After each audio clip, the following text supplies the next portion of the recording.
Para mitra pamirsa, wilujeng tepang dangu sareng acara matuh dongeng enteng pangbeberahmana. Mang Jaya sapara kanca bade neraskeun hanca dongeng nu katunda kamari carios nyambung judulna Padepokan Sebaraga. Ieu dongeng para mitra karangan Rayi Salira ayeuna teh nincak bagian ka-51. Dina akhir bagian ke-50 urang sami-sami ngabandungan. Harita teh para mitra sadaya nyaeta perkawis pramuda anu parantos tiasa ngancurkeun dua caringin kembar. Mangga urang teras. Sabada ngancurkeun caringin kembar atuh harita pramuda ngagerentes kieu. Muga-muga ku hancurna dua tangka caringin kembar. Aya jalma datang ngadona muja-muja di tempat migawe pagawean nu musri da puguh taya deui pamentama iwati ka Allah subhanahu wa ta'ala lain ka tangka lain ka batu lain kana kayu iwati Allah subhanahu wa ta'ala yang murbeng alam satuluina pramuda ngaleos ninggalkeun eta patempatan anu disebut Padepokan Sebaraga. Cek batur disebutkeun Padepokan Sebaraga sotenan lantaran unga anu asup ka eta tempat cenah para mitra tong boro asup ka karangalan toge ka eta tempat diantarana nyaeta kana sumur anu disebut sapu jagat geus manten dibabuk ku buhaya anu kacida cenah para mitra sadaya eta buhaya teh siga nu laparna ngan pikeun pramuda manehna bisa malap salamet bisa kaluar deui ti eta tempat batur mah di mana atuh nu bisa kaluar deui harita para wargi sadaya si horeng si mana horeng Padepokan Sebaraga teh nyaeta tempatna Eyang Mintaraga anu geus nyiptakeun jurus-jurus silat anu kacida aheng demi Eyang Mintaraga teh para mitra sadaya tukang tatapa anu cicing di eta guha pramuda lempang murukawetankeun nu timbul deui niat kurang hade nyatana hayang males ka bandara anu geus mateni Eyang Mingkara sarta ngaguna sita kahormatan Imas prihatin nu nepikeun ka harita teu kapanggih laratanana nah hirup keneh atawa geus maot lempangna pramuda bet diparengkeun ka tempat rombongan kira ngaji sapara kanca nu rek ngajugjug pakuon karang kamulyan pikeun ngancurkeun eta daerah sacara teu dihaja pramuda ngadengieun obrolan kira ngaji sapara kanca nu keur dariuk ngariung di hanapeun teh hiji tatangkalan pramuda kakatayepan ngadeuketan riungan jalma nu keur ngarobrol si horeng kira ngaji basuntama Ki Jabud ngan teteh laki gombar mah eueuh ukur aya sababara urang anak buah kira ngaji jeung anak buah Basuntama bae. Beuki deukeut pramuda teh kanu keur ngarariung bari ngobrol di antara nu kadenge ku pramuda kieu. Dewek yakin yen ukur dina jumlahna urang sababara urang bae rakyat Pakuwon karang kamulyan bakal bisa dibinasa kabeh ku urang. Kaasup bisa newak si Arya diperangin. Cek kira ngaji memang ulah yakin kira ngaji yen Pakuwon karang kamulyan ukur dina waktu sakedeung bakal hancur burak-rakan ukur ku urang sararea rasakeun ku beheung ilaing sia diperangin ilaing ulah tenang-tenang hiup lantaran moal lila deui ukula bakal dianjeurkeun ka akhirat deui cek Basuntama pinuh ku rasa nafsu da puguh ngageremet pisan kamamakuwu Arya diparangin teh kituna bangun geus teu sabar hayang buru-buru ngalaksanakeun kahayangna kulage aringan saukur adu hareupan jeung si diparangin mah wani lantaran tangtu moal sabaraha pangabisana ukula tangtu bisa dicangkalak masing ingat ngaran kula Ki Jabud jago ti mungkal poleng nu taya tadi Ki Jabud mung eleh nembongkeun ka wanina make jeung nyarita wani sagala lamun adu hareupan jeung mamakuwu sok padahal apan tong boro Ki Jabud dalah bapana sorangan nyatana Basuntama apan eleh jajaten teu mangga pulia mangsa patutunggalan jeung mamaku. Pramuda nu keur ngintip-ngintip teh para mitra asa panas hate ngadenge obrolan eta jalma nu tetela ngabogaan niat goreng lantaran rek ngancurkeun daerah Pakuwon Karang Kamulyan. Tetela si Suntama sapara kancana ngabogaan niat goreng hayang ngancurkeun Pakuwon Karang Kamulyan. Kaya kieu maku aing kudu dihalangan lantaran aing teu mikeun lamun Pakuwon Karang Kamulyan jadi korban katelengesan jalma-jalma ieu. Keun ku aing rek dihalangan. Gerentos Pramuda nu tetela apaleunna kanu saurangna nyatana ka Basuntama da pugu apan kungsi adu hareupan jeung Basuntama dina mangsa dirina melaan santana. Ngan hanya ka dirina keun aku apes lantaran dialungkeun kana jungkrangan untung dirina ditang tayungan keneh kunu maha kawasa. Sedengkeun kakira ngaji mah teu nyahueun. Kaki jabud ge apaleun lantaran kungsi patutunggalan mangsa ti heula ge jeung anak buahna kira ngaji jeung Basuntama. Satuluyna Pramuda teh ngoleset dina panyumputanana, tuluy ngajauhan nu keur ngarobrol. Satuluyna Pramuda diuk dina akar gigireun jajalaneun, nu tangtuna baris diliwatan ku rombongan Basuntama, ngahaja diuk bari nyarane sarta panon peureum teh ameh disangkana sare. Nu teu sabaraha lila jebul rombongan Basuntama teh daratang, bari anger ngarobrol ngaita teh nyawalakeun hal nu rek dipaju. Barang katempo teh dihareupeun aya jajakan nu keur nyarane bari sare, sarereating rareret pada baturna.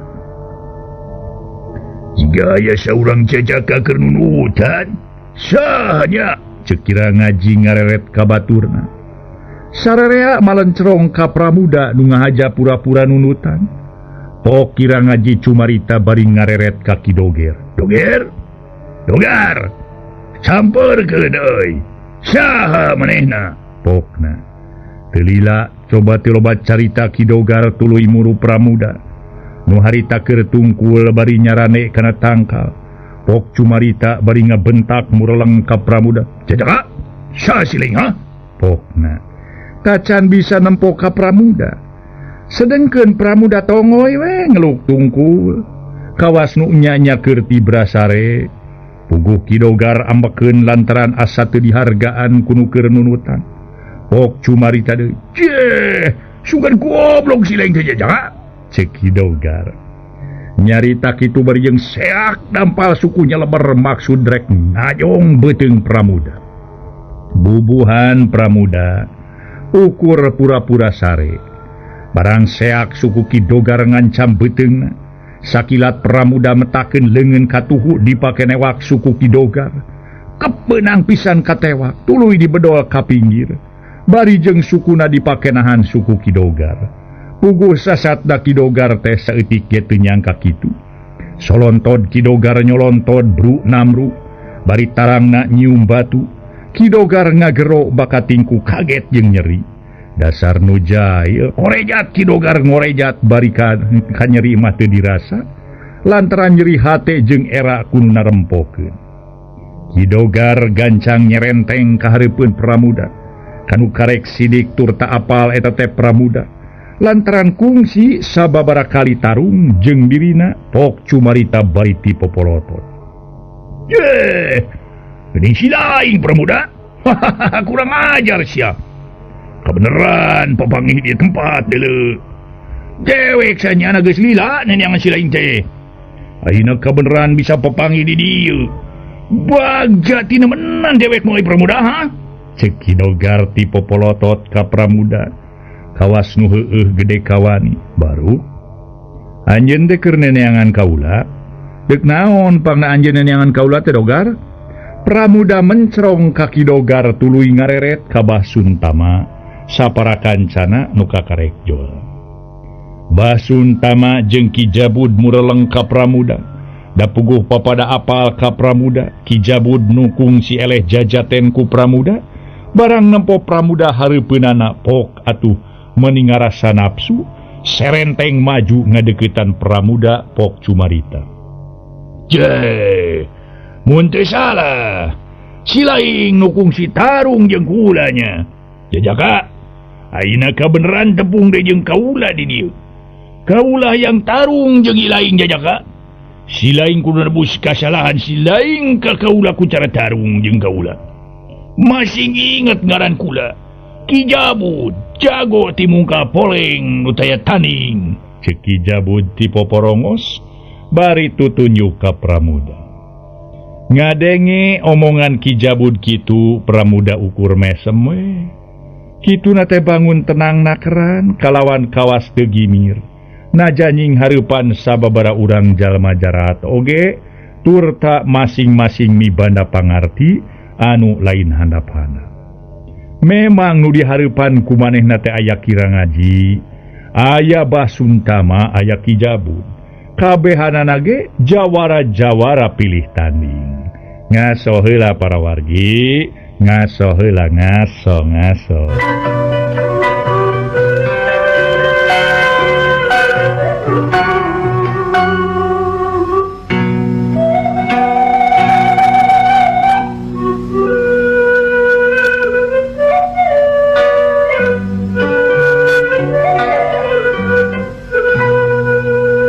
Mitra pamiarsa, Pramuda ukur mesem kitu nate bangun tenang mater.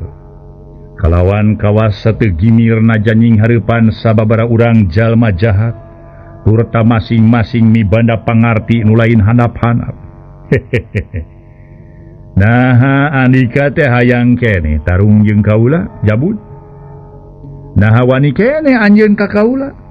Lain apan ti heula ge anjeun teh eleh lain basa tarung jeung kaula teh. Nah, ayeuna make jeung hayang tarung deui jeung kaula sagala. Oh, eta peda anjeun loba batur kitu. Ngara lamun eleh anjeun teh bisa minta bantuan ka balad-balad anjeun nya. Pasti kana kitu meureunnya Jabud. Dasar hayam lamba sia, ceuk Pramuda mencrong kaki Jabud nu ti popoloto. Pugu jadi beki kahudang amarahna Ki Jabud barang ngadenge caritaan Pramuda. Nu sasatna ngahina ka dirina. Pugu asa dihualkeun hate Ki Jabud pok nyentak meniti pupuncereng. Setan alas, kurang ajar. Bener-bener lain antepeun si laing Pramuda. Podaran sia ku aing deuleup. Ngahina ka aing. Hah, kurang ajar sia. Masih inget ngaran kula Ki Jabud, jago ti mungkal poleng nu taya taning. Ki Jabud renghap ranjug nahan ka ambek. Kajeun sok sanajan cenah makep samping poleng ge. Dewek mah yeuh moal asieun sia Jabud. Pramuda mesem tapi kituna teh kasayagaan mah dipusirkeun. Lantaran najan kumaha dirina kudu nyiapkeun sagalana. Da pugu geus gede kayakinan yen tarung geus moal bisa disingkahan deui. Sokomo apan dirina nyaho yen nu aya di hareupeunna teh ngaboga niat goreng, nyatana boga maksud rek ngarurung ka pakuwon karang kamulyan. Dirina kudu nyegah naon rupa paniatan jalma-jalma nu aya hareupeunana. Sok atuh buru-buru Jabud, harinya mah hayang tarung deui jeung kaula. Ye ngarah kesaksian ongko kudurur-durur ilaing dimenangke ilaing jadi pacunang ku kaula. Cek Pramuda ngahaja nyungkalkeun amarahna Ki Jabud.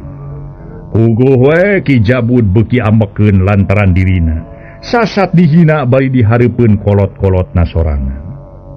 Saberesna oge sarerea ngarasa ade panas hate ku ngadenge caritan Pramuda nu sakitu matak peureusna. Sokomo pikeun Basuntama sorangan, sarua ngarasa panas lantaran nu jadi anakna dihina deungeun. Ulah diantep Jabud, manusia kitu mah buru-buru cangkalak, podaran sakalian. Basuntama kekerot ngarasa ambek, lantaran ceulina asa disebit ku ngadenge caritaan Pramuda, nu sasat nganggap remeh ka Ki Jabud anakna. Sokomo aya panitah ti bapana, puguh najan teu dititah ge Ki Jabud derek ditindak. Anu rek nina ka Pramuda da puguh ngarasa ambek ka dirina. Dirina geus dicacampa. Gajeleng Ki Jabud ngagajeleng muruh Pramuda nu keur nangtung ajeng. Sukunanya leber ngancam dada Pramuda. Pramuda nuges saya gati anggana. Nempok Kijabud nyerang teh gancang ngingcet ka kenca. Atuh pros serangan Kijabud teh tengah hasilkeun atuh nyamos aliasna. Sedengkeun Kidogar Paramitra. Nutita tadi gesrek pangheulana ngahajar Pramuda ukur nyingtah ka sisi da puguh kapiheulaan manten ku Kijabud. Sedengkeun Kijabud nu memang geus masagi ku pangarti ngarasa serangan munggaran tengah hasilkeun teh. Kijabud gancang harita malikeun awakna bari jeung suku nu hiji deui diangkat marengan muterna awak. Seak dampa suku Kijabud ngancam beungeut Pramuda. Lep Pramuda ngalelepkeun sirahna nyingkahan dampal suku Kijabud anu nyeleber ngancam beungeutna atuh ngageblos deui bae serangan Kijabud teh. Pramuda boga kasempetan pikeun males nyerang bari jeung ngalelepkeun sirahna teh suku rikat ngabanting suku Kijabud nu dipake nahan awakna seak jebet beunang pisan puguh we sasat suku nu sabelah keur aya di luhur teu matak aneh lamun teh mah Kijabud ngagaleong awakna. Galeong gubrag Kijabud ngagubrag. Ngan teu nepikeun kaniban lemah lantaran dua leungeun rikat dipake nahan bobot awakna. Korejat Kijabud ngorejat kituna teh. Nafsu beuki ngagugudug amarah teu kawadahan lantaran dirina nu malah kakeunaan ku serangan Pramuda. Teu miceun eta kasempetan deui. Seak Kijabud deh ngirimkeun dua gempuran panarajang sakaligus nu ngarahkan anggota badan Pramuda. Dua perebang baraan ting hariuk ngancam Pramuda. Jeleng Pramuda rikat ngagilek ka kenca bari jeung leungeunna nakis peureup katuhu Kijabud. Tapi Kijabud geus asak perhitungan. Ngarasa peureup nu hiji ngeplos kalawan nu hiji deui bisa ditakis. Rikat Kijabud maling gerakan Pramuda.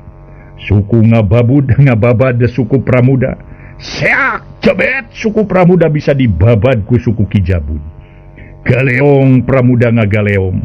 Ngan ku waktu ayeuna Pramuda sasat geus nyangking 5 jurus Kalimusada. Warisan Eyang Mintaraga. Memeh dirina rubuh teh rikat luncat. Bari jeung harita dampal suku nyeak kana dadak Kijabud.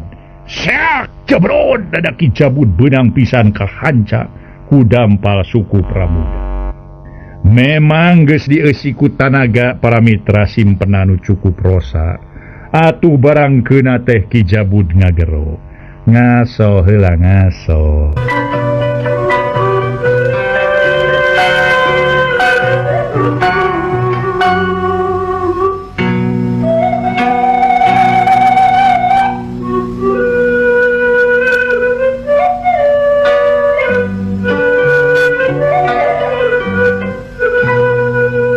Para mitra pamiarsa, harita gero Kijabud teh ngagero lantaran dampal sukuna Pramuda karasana panas. Galeong gubrag Kijabud ngagubrad nimba lemah lantaran teu kaburu nahan bobot awakna. Sedengkeun Pramuda para mitra sabada ngahanca dadak Kijabud luncat awakna tuluy ngajuralit ka tukang celek. Pramuda tuluy nangtung ajeg bari jeung panon mencrong ka musuh-musuh. Kijabud nu sasatna lain jago sakatiga moal nepikeun ka eleh kitu bae. Sok padahal dampa suku Pramuda teh mun geuna maka jalma nu kosong mata katur lengan. Terkadang mun taya milik mah tuluy nepikeun ka atuh cenah pegat nyawa da puguh tanaga simpenan Pramuda nu dipake dina dampa suku cukup rosa. Kurang ajar sia Pramuda. Ulah sambat kaniaya deuleu. Ulah sambat kaniaya. Si laing tang tu modar sia ku kaula. Umur sia tantungan ukur nepikeun ka poe ieu deuleu sia deuleu. Kula moal ngahampura kana dosa ilaing. Masing ingat ngaran kula Kijabud. Jago timungkal poleng nu taya tanding. Kijabud teh sirik nahaok polotot lantaran dirina geus kabeunangan ku Pramuda tur geus bisa ngarasakeun kumaha paitna dampa suku Pramuda nu memang ngeusi. Wah, teu kudu loba carita tarung jeung kaula masih Kijabud. Lantaran ukur meakeun waktu ari ukur tarung loba carita teh. derwe kadinya gera keluarkeun sakabeh pangarti teh gera temongkeun kadinya teh wawasen teh gera tingalikeun kabisa anjeun teh ari nya mah rek nyangkala ka dewek ceuk Pramuda mapanas ka Ki Jabud. Ujuk rawun sia Pramuda. Ki Jabud nyiduh ka hareupeun Pramuda. Ulah ngahina ka dewek sia. Diheula memang dewek eleh jajaten ku sia, tapi hahaha kiwari. Ki Jabud ayeuna lain Ki Jabud baheula. Nu bisa dielehkeun ku ilaing. Ki Jabud ayeuna bakal nyangkalak ilaing deuleu. Tur teh bakal nganterkeun ilaing ka akhirat deuleu. Ngarti sia? Heueuh pek-pek atuh. Ari bener mah, ari nya mah anjeun teh bisa ngabuktikeun caritaan anjeun sorangan. Ulangan ukur susu marwe atuh. Lodong kosong ngelentrung ka bau-bau sungut lah. Lantaran dewek geus cangkeul yeuh nyarita kieu. Cangkeul loba teuing nyarita teh. Sok geura buktikeun ari nya mah anjeun teh jago timungkal poleng nu taya tanding. Lain jago moke samping poleng ngageleber. Lain rek init ka masjid tapi rek ulin neangan sinen. Ceuk Pramuda bari jeung tetep tenang, tapi kawas atuh harita teh para mitra, kawas pada anama beuki ditingkatkeun kawas nama. Da puguh sieun aya baladna Ki Jabud nu ngabongohan dirina. Ki Jabud nafsu geus leuwih ti misti, teu nyarita deui tapi tuluy loncat dina mangsa Pramuda keur nyarita keneh. Dampal suku Ki Jabud nyeleber ngarah kana beungeut Pramuda. Seak laku Pramuda ditakis. Bari nyingcetkeun beungeut. Ki Jabud pinter gancang nunda sukun urut dipake ngahanca dada Pramuda. Bari jeung kitu teh peureup nyeleber ngancam dada Pramuda. Set Pramuda ngageserkeun suku saeutik. Bari nakis peureup Ki Jabud. Bareng jeung kitu teh peureup katuhu Pramuda geus dieusi ku tanaga simpenan dina jurus Kalimusada tahap kahiji. Cebet peureup Pramuda teh keuna kana beungeut Ki Jabud. Gero Ki Jabud ngagero lantaran peureup Pramuda karasa panas. Pramuda teu antepan, nu keur ngagero teh ditimpah deui ku peureup kenca. Seak cebet dada Ki Jabud beunang deui bae. Koloyong Ki Jabud ngoloyong. Teu cukup kitu dampa suku Pramuda ngahanca cangkeng Ki Jabud. Seak cebet Ki Jabud beunang deui bae. Geus kitu mah teu bisa ampun deui. Bru Ki Jabud namru bari gegerungan lantaran tilu serangan kabeh jadi eusi ku tanaga simpenan keuna kabeh kana ragana. Ki Jabud teu bisa hudang deui. Bah Suntama nu nempo anakna eleh jajaten ku Pramuda teh pohara ambekeunana. Gancang hohoak mere parentah ka anak buahna. Barudak. Nah, si lain kalah molohok wae. Buru-buru cangkalak ca manggeluk teh. Podaran sakalian. Ulah dibere hirup badina ge. Pokna bari tutunjuk ka Pramuda. Geus aya parentah kitu mah anak buah Bah Suntama nu campur jeung anak buah Kirangaji gancang ngalingkung Pramuda. Bari jeung harita ge para mitra sadaya kabeh taya nu lemor. Kabeh bari meresat pakarang masing-masing. Siseukeut bedog ting borelak katojo ku cahaya panon poe anu asup nembus dang daunan. Pramuda harita atuh museurkeun perhatian sagemlengna kana sakabeh nu ngalingkung di dirina. Kia kai binarung nu nyelap dina cangkengna dirampa. Pamikirna lamun teh ama dirina kateter geus kana tangtu, dirina bakal ngagunakeun eta kai pikeun nyalametkeun dirina tina bahaya pati. Pramuda geura papatkeun jampe modar deuleu. Lantaran umur ilaing geus moal lila deui. Ukur tinggal sababaraha renghap deui. Lantaran batur-batur dewek kabeh bakal ngarecah raga si laing deuleu. Raga si laing tangtu bakal dicacag di walang-walang, dipotong-potong nepi ka bubuk, disiksik dikunyit-kunyit. Si laing tangtu moal bisa deui nempo meletekna sarangenge poe isukan deuleu Pramuda. Kuki dogar baris dibereskeun kabeh deuleu. Ceuk Ki Dogar mencerong ka Pramuda. Ngaso heula para wargi, ngaso deui ngaso.